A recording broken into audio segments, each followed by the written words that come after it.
Good morning, everybody. I hope you all had a happy Thanksgiving and got to spend some time with friends and family.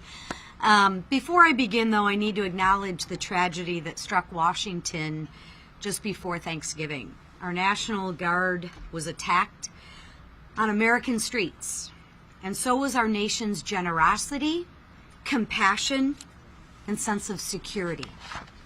It was wrong. It will always be wrong.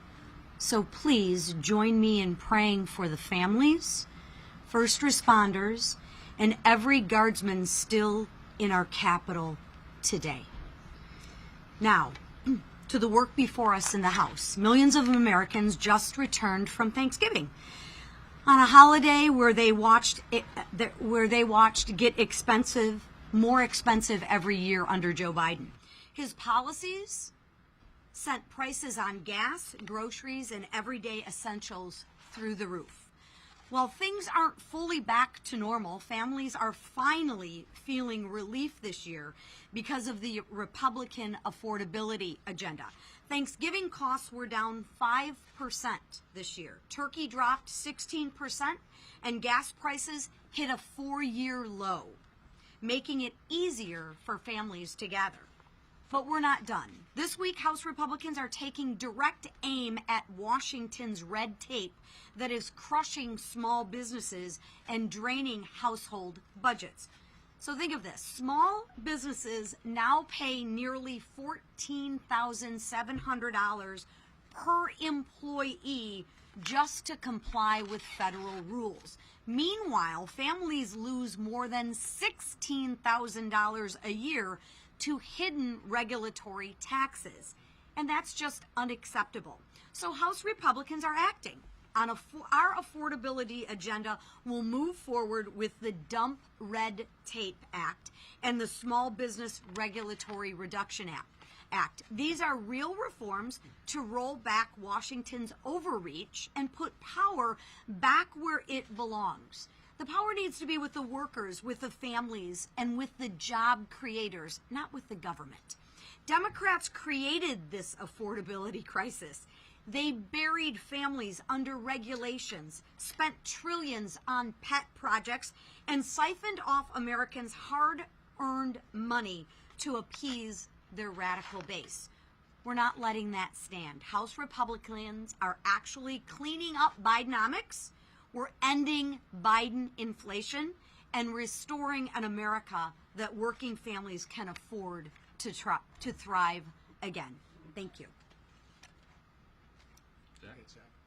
Mr. Nunn. Hey, thank you very much, Chairwoman.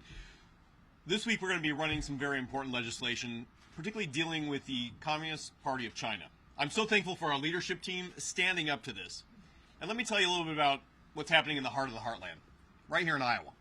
Look, I started off my career as a counterintelligence officer for 20 years. I worked directly inside China, and we saw what Communist China brought to the United States, not just in the buying of farmland, but literally sending agents to my district and pulling corn seed out of the ground so they could replicate it back home. But now they're not just growing or coming after what we grow in our fields, they're coming after what we grow in our classrooms. Most recently, a group from Des Moines Public Schools was taken on an all-expense-paid trip to be inside China. But the Chinese weren't there under the facade of friendship. They were there to collect information, to exploit, and to manipulate. They forced these kids to hand over their digital information, required them to use WeChat, an internal public server for China, started an early process of cultivation, and in the counterespionage world, we consider this source recruitment. Consistently, I've had parents across Iowa say, how is this allowed to happen? And the simple truth is, there's no law preventing it. The Chinese government is creating a series of shell organizations to recruit kids to come to China and then exploit them the moment they set down in soil inside Beijing. This has to stop. And I'm so proud of this team for helping us stand up to what the Politburo in Beijing is trying to do to kids in Des Moines, Iowa, and across our country. We have the opportunity not only to push back, but to send a strong signal that we have a friendship opportunity with China that is real, but we will not stand by while Chinese communist agents attempt to recruit kids for future exploitation. Whether it's in ag or whether it's in the classroom, we have the opportunity to say no. and this team has stood up to do it. Thank you very much, Mr. Speaker, for your leadership. Thank you. $1 billion. That's how much money has been stolen from the hardworking taxpayers in my home state of Minnesota. And if that's not egregious enough, some of these taxpayer dollars have allegedly been diverted to al-Shabaab terrorists.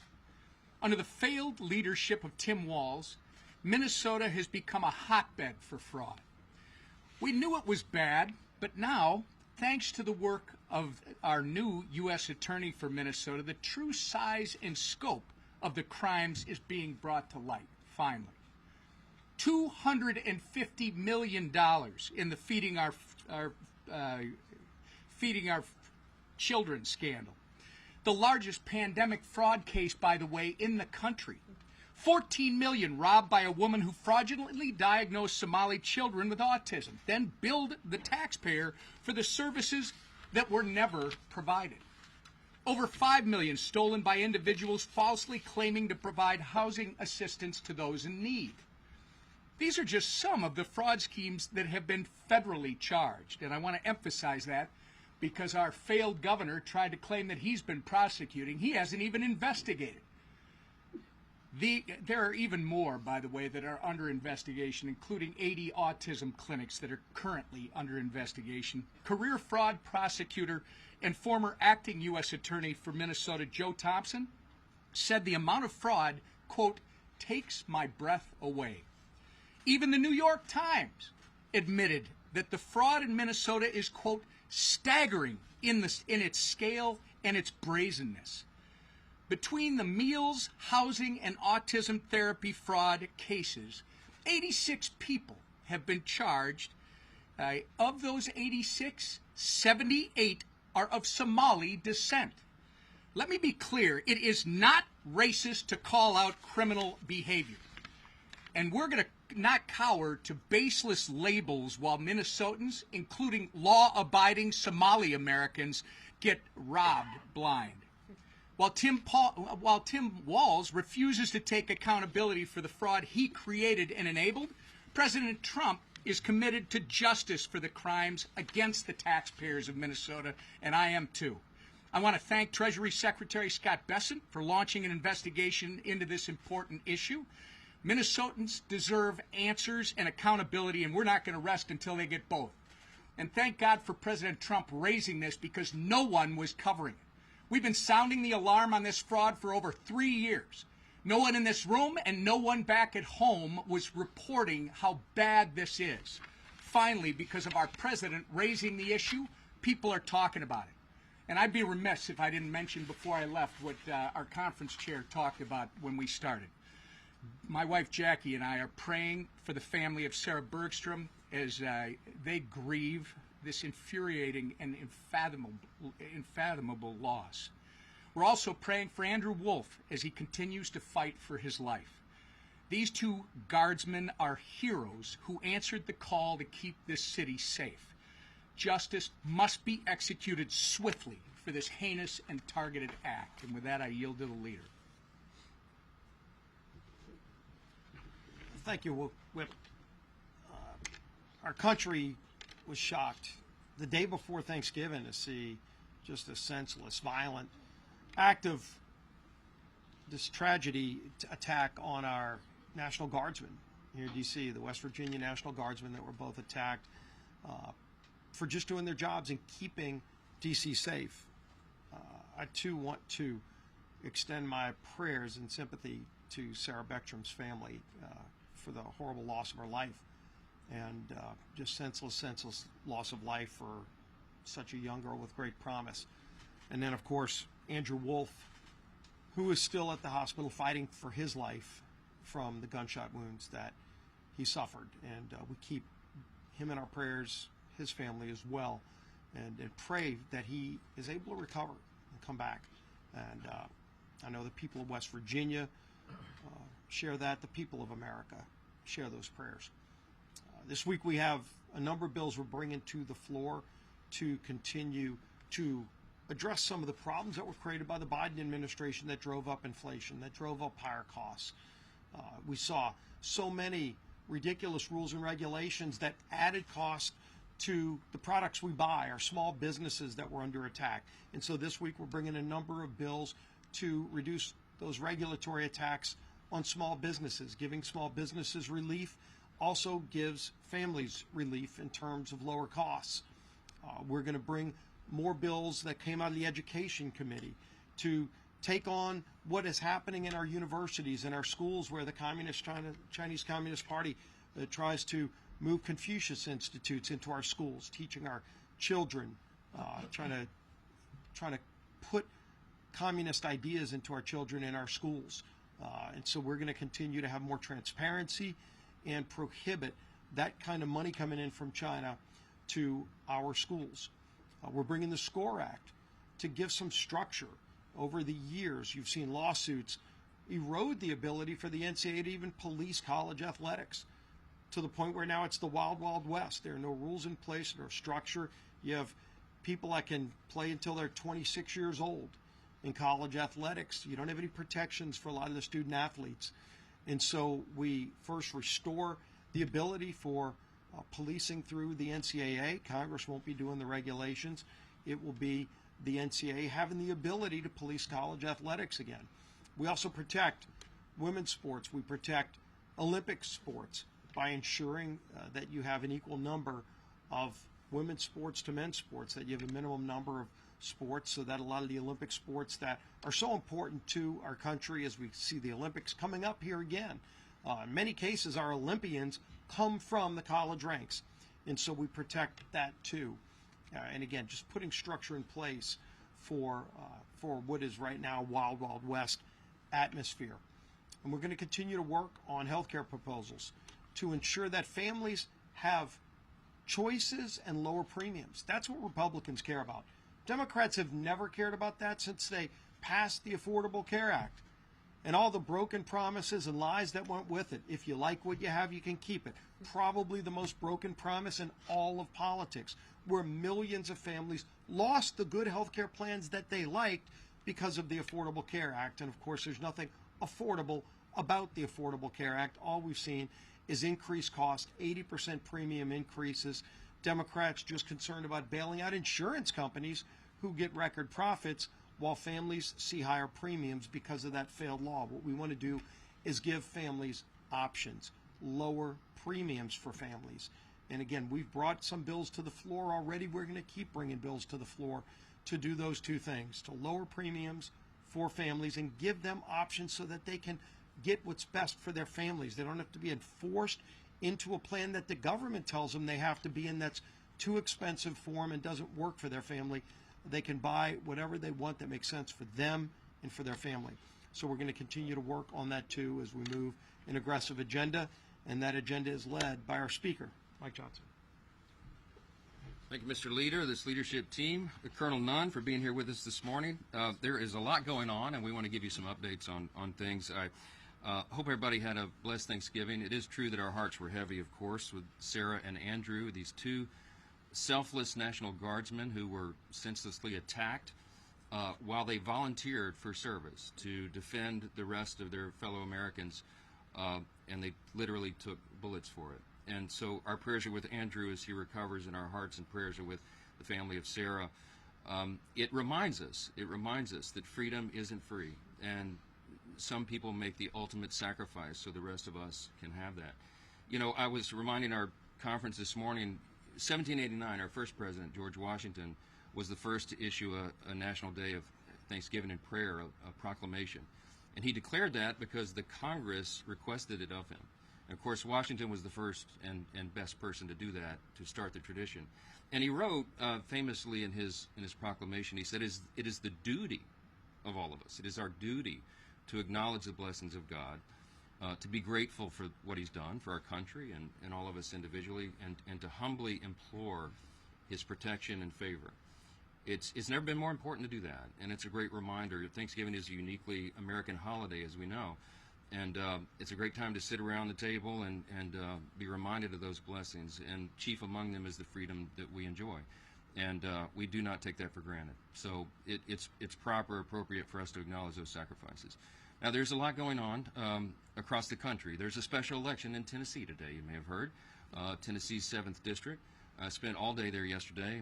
I think it was 10 hours and 12 events, I think. I was with Matt Van Epps, our Republican extraordinary candidate for the seat there that is open and will be filled today in the election. He's running against someone who truly is, by any objective measure, a real radical. She famously said that she hates Nashville, which is the largest city in the district, which is kind of an interesting campaign strategy, and hates country music. You know, it's Tennessee. So Matt Van Epps is an extraordinary candidate by contrast. He is a lieutenant colonel in the Tennessee Army National Guard. He's a combat veteran. He flew combat missions, deployed 8 times over to the Middle East, and dodged missiles and bullets for his country. He worked in Tennessee state government and is a highly capable, competent, calm, common-sense conservative. He's exactly what that district needs. We're excited for him, devoted husband and father, America First patriot. So I'm just, hey, if you're in Tennessee's 7th District, Nashville, and 14 counties, go vote today. It matters. Special elections are strange animals, and anything can happen. And when you're in a deep red district, sometimes people assume that the Republican, the conservative, will win, and you cannot assume that because anything can happen. So we encourage everybody to go out there and make that happen. The people are fired up. I was there and really enjoyed the energy there. We're going to see that across the country next week as we go into this very important midterm election next year. I mean, in all the weeks ahead. And as we go into that election, remembering again how important all of this is.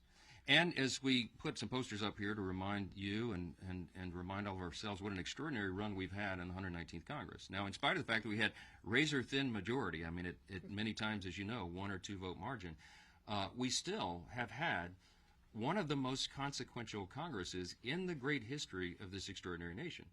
And you know, if you look at what has been accomplished for the first 10 months of this term, this year, the 119th Congress, this new administration, you could stack that up against any Congress in history. I think it's probably in the top 5 in terms of marquee landmark achievements. And, you know, part of our, both a blessing and a curse is we did so much of it in the One Big Beautiful Bill, the Working Families Tax Cut. There's so much to talk about. It's as if it just got brushed aside. But the component pieces of that is some of the most nation-shaping, productive, pro-growth policies that have ever occurred to help all Americans. And we look forward to all the provisions of that bill being implemented beginning really in earnest in the first part of the year. And so the first quarter, second quarter will be a very different scenario. But we're excited to go through that. We can't fix everything overnight. And the Biden-Harris administration, as we said so many times, in 4 years really destroyed almost every metric of public policy. Don't go flip a switch to do that. It takes some time. And we've been working earnestly and around the clock to do that, to work on solutions, to solve all those problems, and to make government more efficient and effective and responsive. Republicans have been delivering and working to bring down costs for American families, to fix the Democrats' broken health care system, and to rid our streets of violent criminals and dangerous illegal aliens. All this has been our goal since January, and we've been delivering. And as the year comes to an end, we started to reflect upon what we've done in that first 10 months and ultimately the first 12 months, and it's really something. The Working Families Tax Cut, let me just tell you some of the components of that, because people seem to have forgotten. It was a permanent extension of the 2017 tax cuts, which is collectively it's the biggest tax cut in U.S. history. Had we not passed the big bill, we would have had a $5 trillion tax increase on all hardworking American families as that expired in December. It was a marquee achievement. We also in that included permanent estate tax relief extensions. We had landmark Medicaid program reforms, which the CBO has said is going to save $185 billion and reduce premiums on everybody for their health care. We expanded the SNAP work requirements to get ineligible recipients off, young able-bodied men with no dependents or health problems. They shouldn't be riding the wagon, and they won't anymore. In the bill, we increased border enforcement and funding, generational investment in those things, and it's worked because guess what? The border is sealed. We don't have all these illegals coming across the border anymore. We included no tax on tips, no tax on overtime, increased standard deduction for seniors, free tax savings accounts for every child born in America, which we'll be announcing at the White House in an event this afternoon. Business tax provisions to incentivize investments and innovation. That's all in the bill and much more. We codified 67 of President Trump's America First executive orders so far, and there are many more to come. We repealed Biden-era regulations with 23 Congressional Review Act resolutions. Now, this is important, too. We've been making history along the way over the last 10 months. In the entire time that CRAs, Congressional Review Acts, have been part of the law, only 20 had been signed into law since the inception of that instrument. This year alone, we have already passed 23 of those out of the House, and 16 of those have been signed into law. That's a big thing. We've restored regular order to the appropriations process, and y'all know how what a big thing that was. The goal of mine since I became Speaker a little over 2 years ago was to restore regular order, because instead of governing by an omnibus before Christmas, which is no way to do stewardship, we wanted to get back to 12 separate appropriations bills. And as you saw, when we reopened government, one of the things the President signed was 3 regular order appropriations bills signed into law. What a marquee achievement. We had agriculture, legislative branch, military construction, VA bill signed into law, and both chambers and the appropriators are working right now to put the next bills, get them prepared, and get them enacted and signed into law. We've also, in the last 10 months, defunded wasteful spending through rescissions, billions of dollars there. We passed and signed into law the Genius Act, the bipartisan landmark crypto legislation. We passed and signed into law the Laken Riley Act, the Halt Fentanyl Act, and the Take It Down Act. And the House has passed the SAVE Act, the Illegitimate Court Counter Action Act, Protecting American Energy Production Act, the Protection of Women and Girls in Sports Act, Fix Our Forest Act, the Ticket Act, Unlocking Our Domestic LNG Potential Act, American Entrepreneurs First Act, Stop Illegal Entry Act, Made in America Defense Act. I could go on and on and on. Remember, these are just the top lines. The House has passed 331 pieces of legislation this year that will directly improve the quality of life for millions of American families. And that's a lot to be thankful for. By the way, just this week, as was mentioned earlier, President Trump is signing into law the IRS Math and Taxpayer Help Act. It received little fanfare in the media, but it's a bill that will provide taxpayers fairer treatment when corresponding with the IRS regarding tax returns, and that's a big thing as we go into tax season in the first quarter. It's the type of work that House Republicans are doing here every day in these halls. We're working on real solutions to real problems for our constituents. As I mentioned, the Working Families Tax Code, if we were just to go through every provision of that bill that's going to make life easier and safer and more affordable for American families, we would be here until Christmas. So I'm not going to do that for you. But we're not going to rest on our laurels, okay? The American people delivered a clear mandate last fall for us to fix everything. And we're going to sprint through the finish line next November. We'll be adding a new member. I expect Matt Van Epps is going to win that election today. And we will bring our freshman class of Republicans up to the number of 36, adding another vote to that margin every single day, and we'll keep working. We're more confident than ever that the Working Families Tax Cut provisions are implemented as that happens in the first quarter, second quarter. American families begin to receive financial relief. Republicans are not just going to hold on to the majority. We're going to grow it. And over the next weeks and months, House Republicans will advance legislation to continue to bring down the cost of health care for working families, to ensure our fighting force remains the most lethal and the best prepared in the world, and to fully fund the government for the upcoming fiscal year in a responsible way while maintaining good stewardship of taxpayer resources. This week, as the leader mentioned, we'll pass legislation to reduce the regulatory burden on small businesses further, to keep the Chinese Communist Party out of America's classrooms. That's a big and important endeavor. And to establish a landmark nationwide NIL framework for collegiate athletics and empower student athletes to maximize their college experience. Despite the unrelenting stream of palace intrigue stories that fill the pages of your publications, House Republicans remain united and focused on delivering results for our constituents. That's how we've gotten this done. That's how we'll continue to do it. And that will be happening in earnest in the weeks and months to come. So we'll take a few questions if you have. Okay, you're so eager. I got to get it. We have a relationship at this point. First off, happy Thanksgiving as well. But quick question: what are your thoughts about and not related to the Minnesota welfare scandal, but specifically, what are your thoughts about President Trump calling Governor Walz retarded? Well, look, that's not the word that I would choose. I think his reaction was probably a spontaneous one to the enormous amount of fraud that was announced there. We're thinking it may be, could be $2 billion. Congressman Emmer, of course, represents that state, and it is an outrage. And we're told that this was funding terrorist organizations in Somalia. And so it's a lot to look into. I mean, all of us, when we heard the news, we reacted in different ways. And you know, that's not the word I would choose. But I think everybody understands how absurd and crazy that is, and how Congress has an immediate obligation to look into it, and the administration is as well, and we're going to get down to the bottom of that. Governor Walz appears to have a lot to answer for, so it was a really stupid thing. Thank you so much, Mr. Speaker. You talked a lot about your accomplishments, and one you didn't mention is the SAVE Act, which the House has passed twice. It's still awaiting action in the Senate for some reason. But many are still asking when an in-person, same-day, hand-counted paper ballot measure will be passed, and will that be done in time for the 2026 election? Yeah, I've been asking that myself. I think that would be a really important measure to eliminate you know, fraud in elections. And there is some element of fraud in every election. We all know that. And we have a duty as lawmakers to prevent as much of that as is humanly possible. The SAVE Act has been a big priority of ours. I think I did mention it in the list, but it was so long. I certainly intended to. It's an important measure, and we would certainly love to get that signed into law. We need a little help in the Senate, of course, to do that. We don't have control over all elections. The states in our system, as you know, have a lot of responsibility over that, and that is federalism.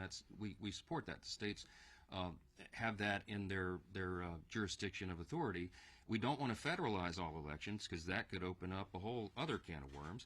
But with regard to federal elections, at least, you know, elections for Congress and Senate, we do have some say. And so the SAVE Act would be an effort to ensure that we eliminate as much fraud as possible. I've obviously been a big champion. I was a co-author of it before I became Speaker. We've been working on this, and we'll continue to try to get it done. So it's a big priority. Yes, ma'am. Mr. Speaker, Yes, Mr. Speaker, yes, ma'am. Mr. Speaker. Yes, ma'am. Yes. Thank you, Mr. Speaker. Elise Stefanik wrote on social media this morning that you are protecting the deep state by not including a provision in the Intelligence Authorization Act.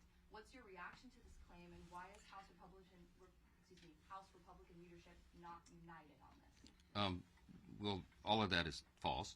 I don't exactly know why Elise won't just call me. I texted her yesterday. She's upset that one of her provisions is not being made, I think, into the NDAA. I explained to her on a text message as soon as I heard this yesterday. I was campaigning in Tennessee, and I wrote her and I said, what are you talking about? This hasn't even made it to my level. The way regular order works is, and I think she should know this, we'll be talking about it, I'm sure, today. The way this works is that it has to go through committees of jurisdiction if it will be attached to the NDAA. And this provision that she's working on, I think, is under the jurisdiction of judiciary. And so there's a four corners engagement and agreement that's required. You all know how this works. The two chairs and the two ranking members of the committees of jurisdiction, which would be judiciary and the House and Senate, all have to agree, or at least 3 out of 4 have to agree. It's typically unanimous to make sure that it makes it onto the bill. Well, in this case, I found out last night, this wasn't even on my radar, that apparently didn't happen. I haven't even talked to those chairmen. I haven't had time because I got in late last night. But apparently those four, the two chairs and the two rankers in both chambers did not agree, and so that provision was dropped out of the NDAA. It doesn't mean it can't become law or even that is a final decision. But I sent my friend Elise a text last night and I said, can you find out what the issue was and I'll help you resolve it. I support her provision. I mean, I would vote for it. I think it's smart. And I'm not sure exactly why it wasn't included. So I don't know why she's frustrated with me. I literally had nothing to do with it, but I'm happy to roll up my sleeves and help her. I want everybody to be successful, and we're going to try to make the bill as best it can be. On the Caribbean boat strikes, the administration has acknowledged that there was a second strike in that attack in September, but they have not said if there were any defenseless survivors.